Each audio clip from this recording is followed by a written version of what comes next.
and it means something different to all three of the members of Dead Bundy. You know what I mean? And we write our stuff together. That's one of the cool parts about music. I mean, it can mean so many different things to so many different people. Right. So you said that you guys all write together? Yeah.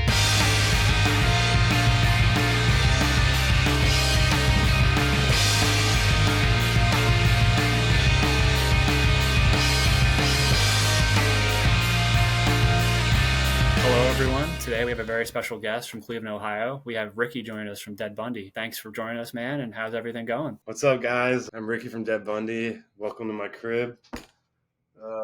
This is where the magic happens. I've always wanted to say that, and I'm glad I finally got the chance. Nothing, man. I mean, just living in Cleveland, so it's like 70 degrees one minute, and then it's like 50 and might snow tonight the next. So it was so nice today, right? Oh, it was like, seriously, I walked outside, it was 70. An hour later, it got to like 50, and it was black outside, and it was like new. Right. Northeast is so bipolar with weather because Pennsylvania is the same exact way. Like 1 minute it's like 70, like exactly what you were saying, and then it's like 0 degrees, ice all over the roads. And it's weird being on like a lake too. That kind of makes it a little different, but like exactly what you're saying. Just to start us off with some questions, kind of start where it all began. Tell us, when did Dead Bundy start and how did it kind of come about? Dead Bundy really started in like 2019, kind of like right before COVID. I don't know, this is a weird place to start it, but it's true. It's when Dead Bundy started. But me, Brian, and Jordan have known each other since high school. We were all friends in high school. We've been in bands for 12 years now together, other bands other than Dead Bundy. 2019 rolled around, we started recording songs, ended up being what Dead Bundy became, and COVID hit. We had like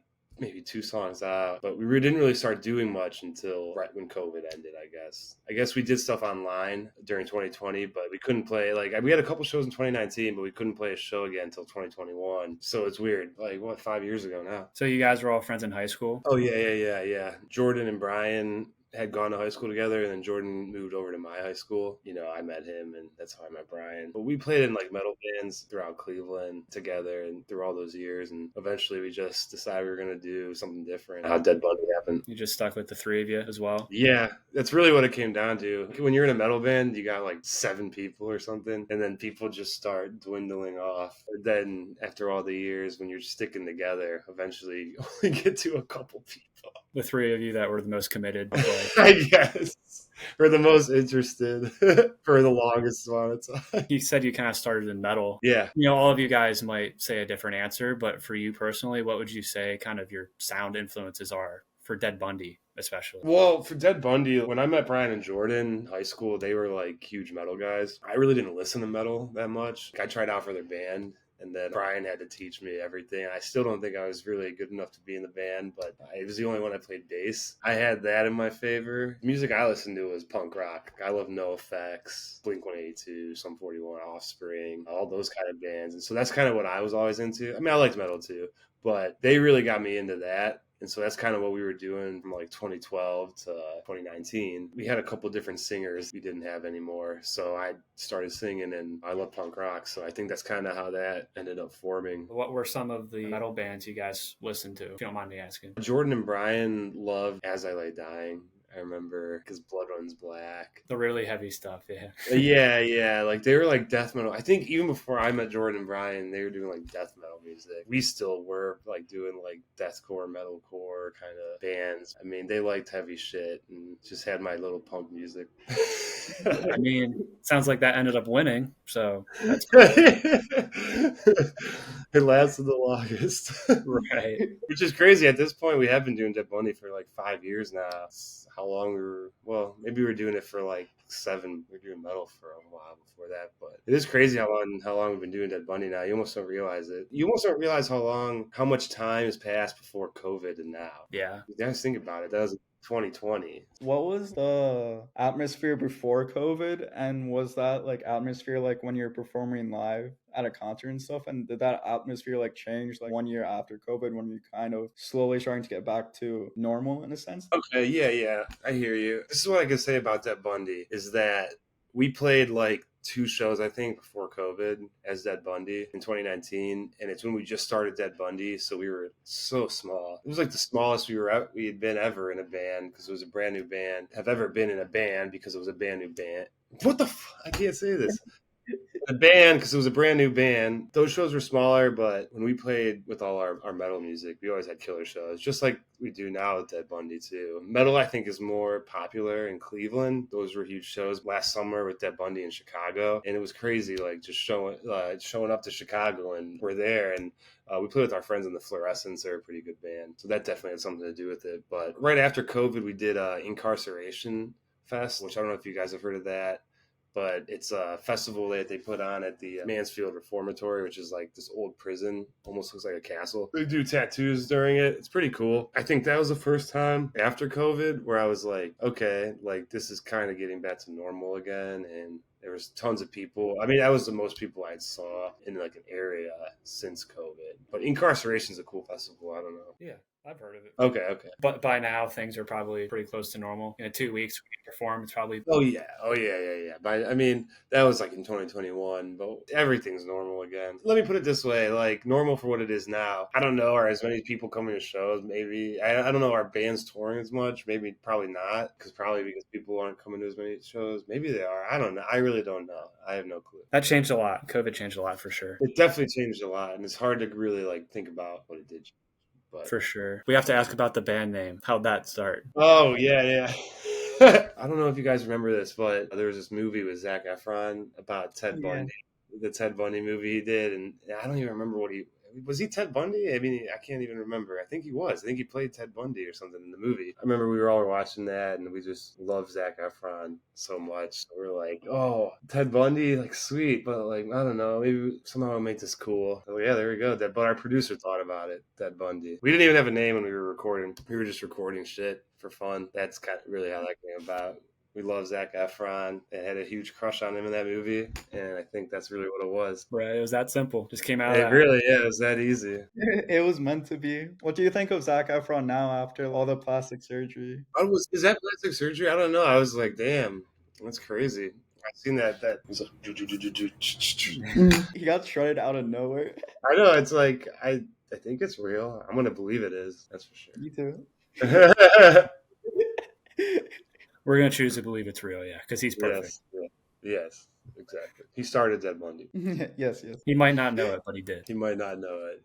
Maybe he does. Switching to the life in Cleveland, what do you kind of do for hobbies and your free time around the Cleveland area? A lot of times we're watching the Cleveland Indians, Guardians, and Browns. You know, all of us are pretty big Browns fans. I'm like the only, I mean, I don't know. Brian likes baseball too. Jordan, I think, kind of does. Baseball is my favorite sport. So I love going to Indians games. Like every day I come home and I watch the Indians, Guardians when their season's going on. And I don't really care about spring training, which is what's happening right now. Although I do tune in. Yeah, going to those games are fun. Cavs are really good right now too. Other than that, man, in Cleveland, you got bars, restaurants, and Cedar Point a little bit away. But it's been winter for so long. What is there to do out here? I don't even know anymore. What's your favorite bar and restaurant to go to? Like, what's the go-to spot in Cleveland that you recommend? I live over in this place called Cam's Corners, which is just like a neighborhood. I'm really Irish, so I love Irish bars. There's a couple over here that are good. I love a Guinness. Guinness is so good. Luxury of beer. Oh, yeah. It's like a work of art. I always say that. Yes. When they bring it up. It looks so beautiful. It's like, I don't know if I should be drinking this because it's like, I just want to like look at it for art. You kind of mentioned the music scene a little bit. Kind of go more in depth of like kind of what the music scene is in Cleveland. A lot of it's metal, but I was in a metal band for so long, so obviously that's what I see. We play at this place called Mahal's a lot. Pretty famous venue. It's a really fucking cool place. That's where I see a lot of like the pop punk stuff, emo coming through. Even metal. They just expanded and they have like a huge room now, which it used to be kind of a smaller venue, but I see more stuff coming through there. So I think that's that's my favorite place in Cleveland to play, and even in general just to go to. I don't really know a ton of like pop punk bands out of Cleveland. Usually we try to swap shows with people from other states, other bands that we like. I know this band called Heart Attack, man. They're like a punk band from here. And I don't really know many others, to be honest. We kind of always we end up playing a lot of our shows at Mahal's and when we're in Cleveland. And when we get out, you know, we'll go to Dayton sometimes, like Chicago. Mahal's is where you're playing. Mahal's is where, that's where we're playing that. Yeah, 2 or 3 weeks. So. We're looking forward to it. Oh, yeah. I can't wait. It's going to be awesome. So you guys get to check it out. right? Switching subjects a little bit, we've noticed that you got a couple tattoos on you. Logan and I are big tattoo guys. How did you get started with doing tattoos or getting tattoos? Like, what was your first tattoo? And First tattoo I got was this thing, but none of this was in here. It was just a polar pop that a dude put on my arm and then traced around and then made a black line. There was these bands, but they weren't colored in at all. It was really just an armband. It's all I had for the longest time. It's all traditional. This guy is like awesome. He's amazing. Keith Piles. He's done all my tattoos. I always go to him, and he's a great artist. But my favorite one, though, I had to do this to show you guys even. It's a fortune teller. That's your album cover, isn't it? It is, and it's on the album cover. Yeah, that's you sitting on the cooler. I got you. Yeah. That's me. So, are you planning on getting any more tattoos? if I ever make some money, that'll be awesome. But I haven't. My last tattoo I got was this, and this was in 2015. Oh wow. Okay, yeah. It's been a really while. long time, man. Yeah. But they are addicting. Yeah. I definitely want to get more. Tattooing is definitely one of the more addicting or more expensive addictions out there. Oh yeah.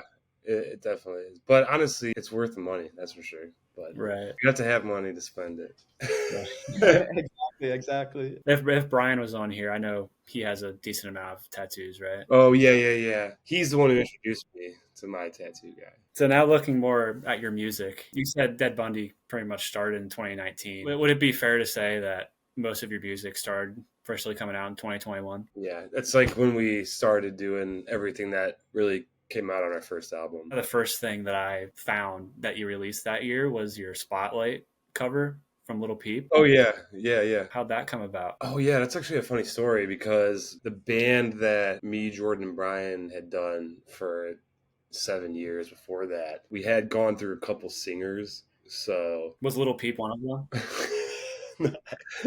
I wish though. Damn, I love Little Peep. We all love Little Peep, but we went through a couple of singers that, well, it got to the point where we didn't have anyone else to sing anymore. So that's why I had to start singing. I liked Little Peep, and I thought maybe we could do that song. Our producer, Evan McKeever, he's awesome, kind of suggested we do that and try it out. And so we did it, and that was a fun song to do. That was one of the first songs I ever even really recorded singing. And it was fun to do like a cover. In our old band, I don't even think we ever did a cover song. So it was kind of fun to like do that. And we put it out under Ira Hill, which was our old band name. And then and we had a video. And then eventually we took that down and re-released it with Dead Bundy and kind of re-edited the video and everything. It's a really good song. Little Peep's version and your version. It was just, it's a different genre in a way. So I was curious. Oh, it is. Yeah. I'm going to say I kind of got into Little Peep, Juice WRLD, those kind of guys in like 2020, 2019. And that was one of the first songs that I heard from you guys. So oh wow, that's crazy. That caught my eye. I have to say I was the same way. I love Juice WRLD still. I like Lil Peep too, but man, Juice WRLD, like, yeah, I love him a lot. He's like one of my go-tos on my playlist. My playlist of a couple 100 hours or whatever, adding to since I was in college. That's how it is for me too. One of my tattoos, I have the 999 tattoo on my arm. Yeah, Juice WRLD. Yeah. That's awesome, man. That's cool. After your Spotlight cover, you signed with In Vogue before the first album came out, right? Actually, what happened was we put out our first album, then In Vogue signed us and re-released it. How has that kind of changed everything, signing a record deal? It's awesome, man. I love working with In Vogue. They're a great label. Everyone there is really cool and good to work with. It was fun because like it was cool to kind of have someone else to bounce ideas off to, because they were involved in everything we've done since we've been signed. It's always just been me, Brian, and Jordan. So it was cool to get to work with some other people, and it's been a great experience with them, honestly. We actually have another interview tomorrow with Kid Punk. Have you heard of him? Before that dude was even big, you should ask him if he knows Dead Bundy, because he will. Because I messaged that dude before he was like ever anything. He's from Britain. Like he didn't even have a band. He just had like one song. I would talk to him all the time, randomly on on Messenger or something. Like not that I had some crazy conversation with him, but I remember hitting him up and I'm like, dude, you're awesome. Like blah blah blah. We still keep up randomly on each other's shit. So yeah, I love that dude. He's awesome. At least from what I've gathered, he's still an independent artist. So we were kind of see what that kind of looks like as an independent and also under a deal. I'm sure it's made things a lot easier for you, right? Yeah. It's nice to have people to work, cool people. Again, like that's really what it is. You have cool people to work with and kind of push you, help you with what you do. So you still have as much freedom as you did when you were like an individual? Like independent artists. Yeah. Yeah, independent.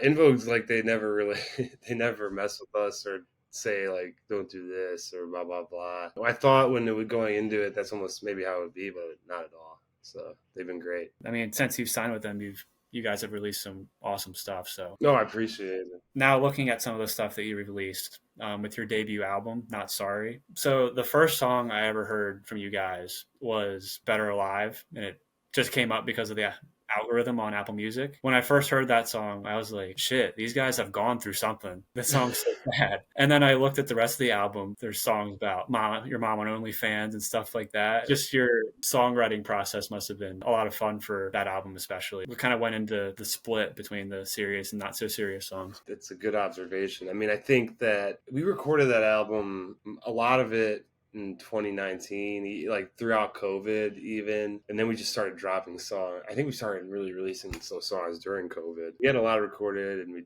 still were recording a lot, and we really were just doing it for fun. So Better Alive was kind of like a song. It was almost more like what we were doing before. It was one of the first songs we wrote. It's a great song. I love that song, but I think like we always had fun in the studio too. So like we could write our songs that were serious. A lot of it was just us like hanging out, drinking beers and recording music, then going to the bar right across the street and then coming back, recording more. I had never had more fun recording than I ever before than I did with that album. If you heard like my band before Dead Bundy, our band, we were like more of a serious band, I think. I mean, if you're a metal band, you usually are. Yeah, so I mean, we have that in us. That's why we still do serious. I mean, I still feel like we can write serious songs, but we can still have fun with it. That's like why we like doing Dead Bundy too in the first place, was because we could have fun with music instead of being so serious, I think, which was something different than growing up in metal and everything. So Right, you had to act all depressed and sing about sad. But something like that. It's cool that you guys can have fun while you do it, and it does show. But with some of the more serious songs, like, are these personal like things that you've gone through, you guys? Or? Oh yeah, definitely. Like Better Alive for sure, and it means something different to all three of the members of Dead Bundy. You know what I mean? And we write our stuff together. That's one of the cool parts about music. I mean, it can mean so many different things to so many different people. Right. So you said that you guys all write together? Yeah. Has kind of the songwriting process changed at all? Or is it mostly you guys still write music? Yeah, and we our producer writes with us too, and so he's never changed either. We've been recording with him this whole time, so that never changed. So our process really didn't change that much. What did change is, I think, when we were recording our first album, Not Sorry, before we were signed, it took like 2 years of just recording on our free time, almost making songs, not expecting us to be a band. Like, we didn't even expect to be a band, really. We never expected to get signed. I know that. We just kept releasing songs. So that was a lot longer. And so it was always fun. I mean, it was always fun. Like, that was what we would go do on the weekends to hang out with each other. And then when we were on the label and we recorded the album, we kind of like jacked it out in 3 months of just every day. We all work regular jobs too, so getting home from work and going to the studio till 10 or 11. We did that for I think 3 months straight to record that album. So it was a little different, but it's a fun experience both times, and you know, I'm glad we got to do it. You're kind of more like focused when you're there every day as opposed to hanging out, drinking with your friends. But not that we weren't doing that anyway. How do you guys like maintain your energy level? Because I feel like having a full-time job while also like performing until that late must be tiring as fuck to always on. That's a good point, actually, which I don't really think about much, but that is kind of crazy. I mean, yeah, all of us work full-time jobs. We all work in different jobs. And when we were recording Held Back, I mean, we could get out of work at like 5 and then be at the studio by 6. So be there until 10, yeah, at least every night. I think because that's the fun of being in a band. It's like I got to hang out with my friends every day, got to make music, which is what we love to do. We love doing still, and we've loved doing for all this time. So that made it like easy to get through. But definitely it's hard, and it definitely, I think my girlfriend was getting pissed off, you know, but I'm sure Brian and Jordan, they're both married now, but I'm sure their girlfriends were like, what the hell are these guys doing? I don't know. During like the songwriting process too, I don't want to necessarily use the word conflict because that sounds too dramatic. I guess disagreements with some of like the lyrics. Like, how did you guys like work together to kind of like come together and be like, okay, like this is the line. Like, how do you guys work together to kind of overcome a disagreement? That's like why Dead Bundy works so good, is because like, not that we're not stubborn, but we don't take to heart what each other say. Like we can work together. We have worked together 12 plus years. I think that's the best thing about Dead Bundy in general, is that when you have friends for that long, there's a reason why you do have those friends for that long. It's because you can work together. All three of us argue with each other for sure. You figure it out, you get past it. And when you have everyone that writes and contributes to writing too, it's like that's more people with their opinions in there. Honestly, for us, it's pretty easy. Oh, that's really good to hear. Right.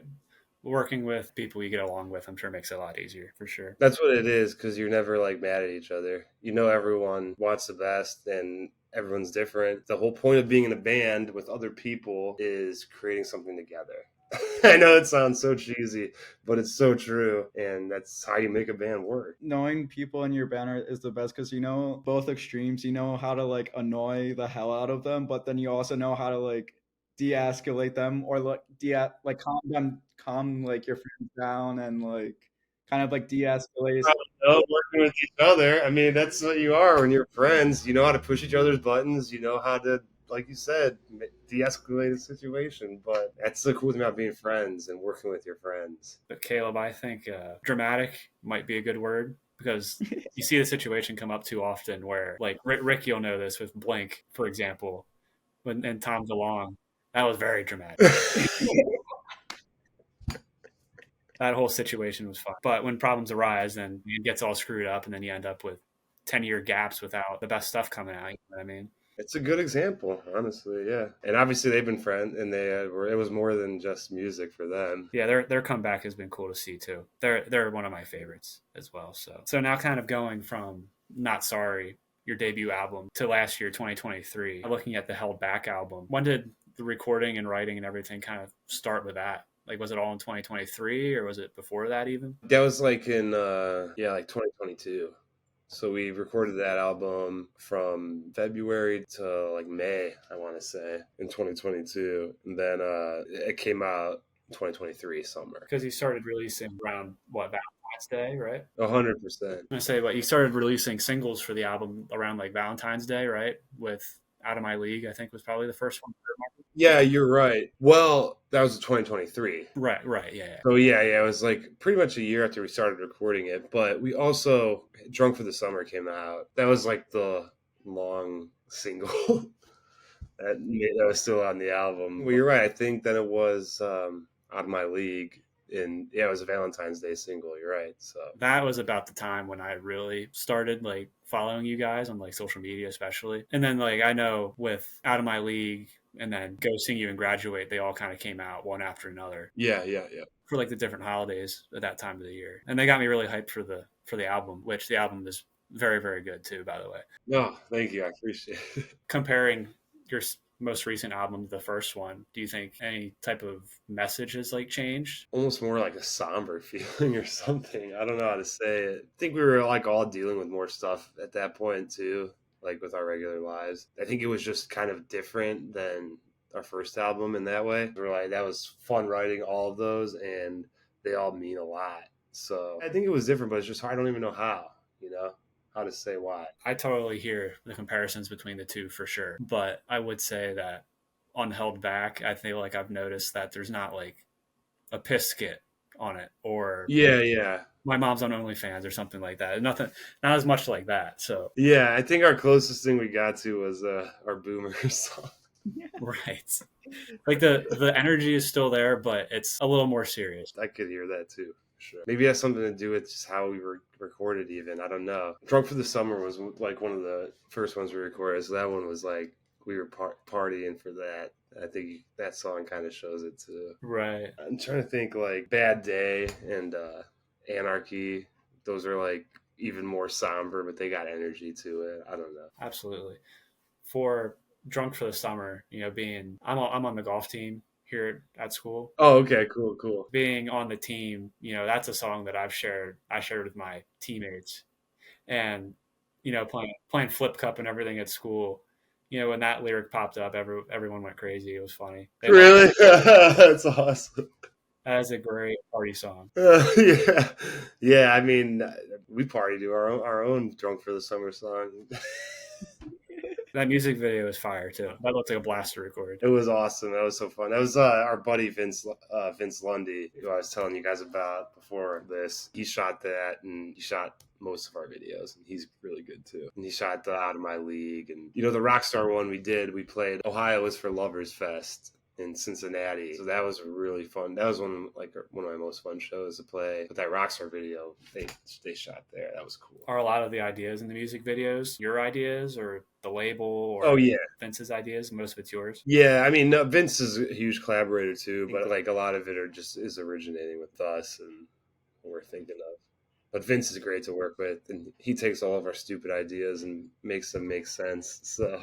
I love it. No, all those videos have such good energy. Appreciate I can imagine they are a blast to do. Well, and luckily our label's like, okay, it's cool. You guys can do it. They don't stifle us. Yeah, I was wondering if they had anything to do with it, to be honest. No, they're cool. They're cool. We're like the junior label of In Vogue's like the junior label of Thriller Records. They got a ton of cool bands on their label. I love working with them. You've mentioned some of the shows you've played, and in particular, you mentioned the show that you did the Rockstar video to. Yeah.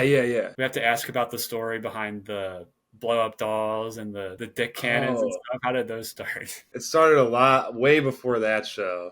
We've been doing that for a couple of years now, and it's so crazy because I actually just was on Reddit the other day, and we always called it we have the big dick. We always called it our confetti cannon. Our buddies built it for us, and they printed confetti, which is just confetti of cum with our faces on it. And we would shoot that out at shows. I think we did it at Incarceration. That might be the first time, or even a show before that. And I think it was Incarceration, actually. But then we did it like all the time after that. And even one time we lost our confetti. That was the last time we had it. I don't know. We had a box of it, and it was gone. Someone stole our confetti, which is crazy. I don't know what the fuck. But anyways, yeah, so we had all this confetti, and we were shooting it out. And then I'm on Reddit the other day, and I'm scrolling through. You guys know what Reddit is, right? Yeah. Okay, so I'm scrolling through, and then there's I followed the Blink-182 Reddit, and someone posted look at these sperms that Blink-182 shot out of their cannon. And someone comments confetti, and I'm like, dude, we were doing this since 2021. What the hell? I mean, not like hell. I guess I'm honored, but I don't know. They probably thought of the same thing. It's not even that complicated. I love that. I love the confetti. We always shoot that out. We've always had sex dolls. We've been doing all that since Incarceration stuff for sure. So it's kind of a thing we always had. Beach balls. I mean, we're that's the difference between a metal band and then a punk band. You can actually have fun with your music for once, and I think that's kind of what we wanted. It's just definitely what we wanted to do, and what we wanted our people watching us to feel, and actually have fun. It's not about, metal's cool, but it's not about punching each other in the face. If you're a girl, you could be in the front and you don't have to worry about getting knocked out. Right. I doubt the word OnlyFans has ever been spoken in a metal song ever. I don't think so. You're right. Well, for that show, we also printed out blue waffles that we were throwing out to the crowd. They were foam blue waffles. That was cool too. That's amazing. So we've always kind of done that. We don't plan on stopping. So, although we did run out of confetti, so someone stole it. I'm not even kidding you. We lost it. We lost it, but we had a big box of confetti and it's gone. It's gonna magically appear out of thin air. In a couple of years, it's gonna be a mysterious box of confetti. It's weird. It is weird. We used so much, but there was a lot left, so I don't know. Are any of those going to show up at the Munhall show in a couple of weeks? There might still be some in Mahal just living somewhere. I'm not even kidding you. I got bands in Dayton that we played with 2 years ago that'll randomly text me because we accidentally spilled our box outside. And so our was everywhere. One of the boxes we had. And so I had guys texting me. They're like, dude, your face is still in the street of Dayton a year later. That's wild. I don't know how that happened. Keeper didn't spill that box on purpose. Keeping the spirit of Dead Bundy alive in Dayton. Yeah, honestly, it kind of worked out. It's easy marketing. It did. I think so. That's why Blink-182 does it, right? Well, they don't have their faces on it, but we do. So, but they had a lot bigger cum. Ours is like this big. Theirs is like this big. I think you should sue them. They stole your idea. I don't care. They probably sued Dead Bundy for sounding like that or something. That'd be a tough fight. They're pretty big band. So. Yeah. All right, I believe you guys. You could do it. One of the questions that I was wondering too, because metal and being in like a metal and punk band, that's kind of the vocals is harsh on your like vocal cords and everything. How do you is there any routine that you do to kind of keep your like throat healthier and your vocal cords healthy and not losing your voice like every like concert? How do you kind of like prepare for that? I mean, luckily Dead Bundy doesn't have too much screaming or anything, but Better Alive does here and there. I mean, there's like I'd say for me, I more have to yell. Back when we were in our metal bands, we had a screamer that he did all like screaming. But I just have some warm ups I do. I don't know. I think a lot of people are really particular about what they do and how they get their voice ready, and they drink tea with honey or something. I don't even know.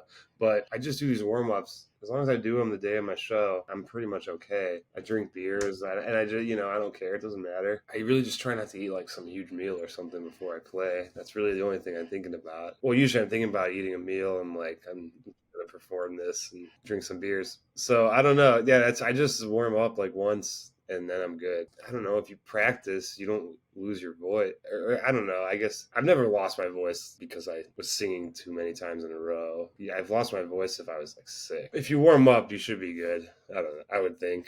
I don't know. I was just wondering because like every time I go to a concert and stuff, like I always lose my voice like immediately after the concert due to like yelling and trying to like. That's because you're probably yelling in the wrong way. Not that you wouldn't know, like, because if you didn't, I don't know, singing's different, and when you yell for singing, like, that's what kills my voice the most. If I go to a concert and not even yelling, but if I'm talking loud. Mm-hmm. If I'm at the merch table and I'm talking to people, I'm like, yeah, and there's a band playing, blah, blah, blah. Yeah, okay, man. That kills my voice more than I feel like even singing for 30 minutes. If I did that all night, that would kill my voice more. And so I think it's how you're using your voice. Like if I'm like driving around Cleveland and I'm yelling at someone at my window like, dude, what the fuck? I'm like, oh my God, why did I do that? Like, that just hurt my voice more than needed. That makes a lot more sense now because I was always wondering. I'm like, wait a second. Yeah. Caleb, what do you mean? I've never seen you sing at a show because you're too dumb to remember the lyrics. Oh, I don't believe it. My voice is beautiful. I have a voice like an angel. Just joking. Ricky, have you ever had any type of vocals lessons, singing lessons? I don't think so, but if I did, maybe I was like 6 or something. I swear to God, I don't even think I did, but I did some weird acting class when I was like 6, maybe, so maybe I did that. I don't know.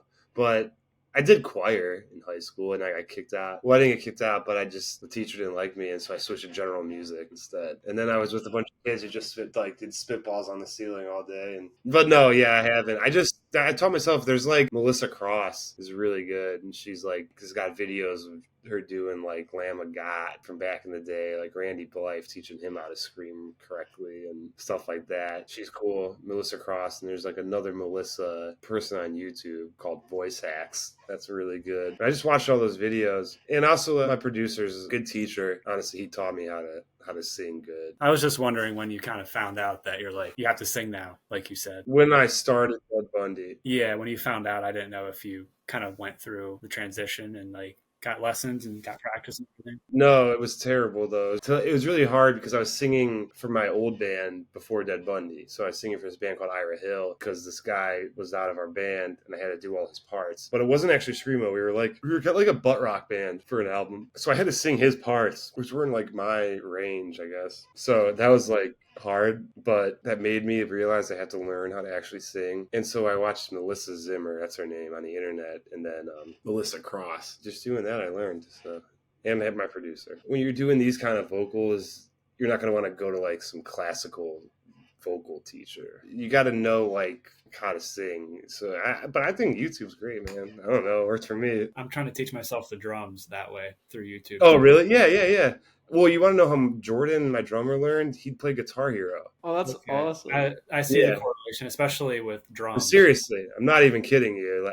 Dude, in Guitar Hero, man, I'm a guitar player before I was ever a singer, and that's helped me get my strength up on this finger, pinky finger. Because when you go to the orange one, Right, you really got it. I played guitar before Guitar Hero, and I almost gave up because I couldn't get my pinky to move. But then I played Guitar Hero, and suddenly I could do everything that I ever wanted to do, because it's just so weird. Like, you're playing a song and you're just the way it is. I don't know, man, because it's a video game, but it actually gets your strength up. So I would recommend Guitar Hero. The only thing I don't know about Guitar Hero is that singing mic thing. I don't know if that works, but I've heard you can just hum into it. yeah, I don't think it works.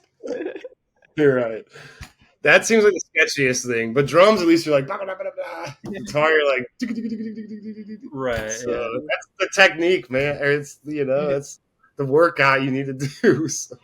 Right. The drums are probably the most accurate one, to be honest. Yeah, no, it probably is. I mean, you're pretty much hitting an electronic drum set. And then I think what happens, my drummer, I think the Metallica one came out, and they gave you a double kick. So that's how he learned how to do metal shit. Because Guitar Hero was right.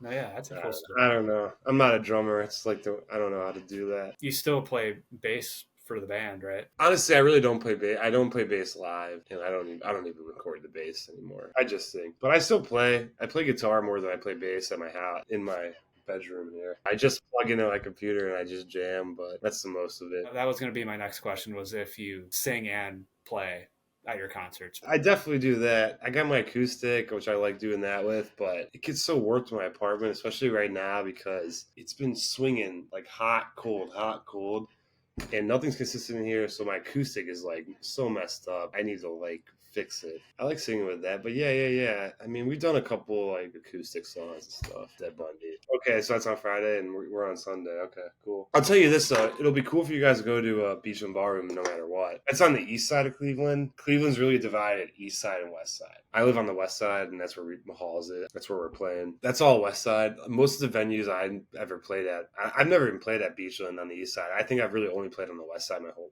life of being in bands. Most of the venues are on the west side, close to downtown. But Beachland is a cool venue on the east side, so I don't know. I think it's definitely worth it anyways for you guys to be checking that out, hanging out there. It's a cool place. I would recommend anyone go. We're hoping to see if we can maybe get in and do some work with Vince too while he's there. Mahal's is in Lakewood, right? Yeah. That's the west side. Obviously, the opposite side of Beachland. It's almost the exact opposite of Beachland. On the other side of Cleveland, it's probably 30 minutes or less. Does Westlake Country Club ring a bell? I know. I know Westlake. Yeah. That's a very nice area. Just a random connection. We play against Cleveland State. State. With your golf? Yeah. Shit. Okay, I was like, wait, why are you asking this? Yeah, so my God, that makes sense. So I've been to Lakewood a couple times for. Oh, yeah. 100%. Mm-hmm. Definitely. I was just going to say, I've been there the last 4 years. Oh, really? Okay. I've been in that area. Yeah, it's pretty nice. Yeah. Westlake's especially nice. Lakewood's more it's not bad. It's young person hipster, kind of people our age would be living there, which is a good place for Mahal's to be. Westlake's more the suburbs, which is why there's a country club there, right? Right, yeah. But yeah. That's awesome, man. Yeah. Neither Jordan or Brian or me golf, but man, this is what I do. A lot of nights I go on PGA Tour on my Xbox with all my friends I went to high school with, and we do golf. And I love Golden Tee. Oh yeah, with the slide ball. Yeah. That game's awesome too. Find them in all the bars. Yeah. Oh yeah, but it's not that far. I mean, I've gone to concerts in Pittsburgh, man. Driven back most every night. It's not that far. It's only 2 hours. When I was in Pittsburgh the other week for the Vince Neroni interview, I didn't realize how close Cleveland was to Pittsburgh, because I'm not really in that area, but it's I was oh my gosh, are you sure Cleveland's that close? I'm oh my gosh, that's hella close. Well, from Cleveland, you're close to Detroit and Pittsburgh and Cincy and Indianapolis, so that's your little range right there. And Erie, PA, if you go maybe Charleston, somewhere in West Virginia, I guess. You're close to all those places. I mean, Chicago's not close, but it only took us 5 hours to drive there last time. Just a straight. To wrap up this interview, so do you have any new music Concerts, what's coming for Dead Bundy? All right, we got a show at Mahal's on March 24th. That's coming up with Felicity. They're a cool band. I think they're from Florida, but they're on like a tour that we're playing with them at Mahal's, which is the awesome venue I talked about. Music wise, I mean, yeah, we're getting ready to like be recording and putting out more stuff. So, but really, we've got a couple shows. We're trying to line up a couple shows. So that's what our summer's planned out to be. We'll see what happens. But yeah, just kind of getting music done and playing shows is the goal right now. Is there any kind of timetable for the music releases that you can share? Not yet, but we will come to see. Right. To be determined. Yep. To be determined. But we definitely got more shows coming up first. So. We're looking forward to all of it. Like I said, we'll be there in a couple weeks. Yeah, just to close the interview up, do you have any social media plugs in particular you want us to plug, or everything we can find? Yeah, I think it's usually, again, I should have been prepared for this one. I think it's usually Dead Bundy O. Like Dead Bundy OH is a lot of our tags, or Dead Bundy band, or Dead Bundy just on Facebook. Who uses that anyway? Right. We don't even ask about that anymore. That's removed. Yeah.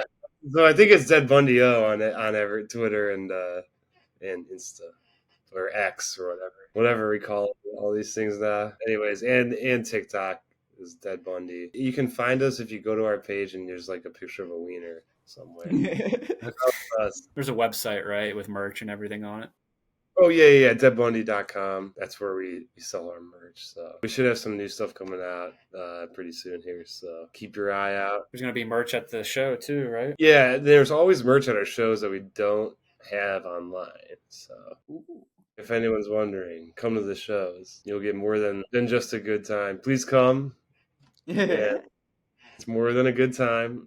Right. There's also good merch. So hey, thanks guys so much. Really appreciate you having me and Dead Bundy.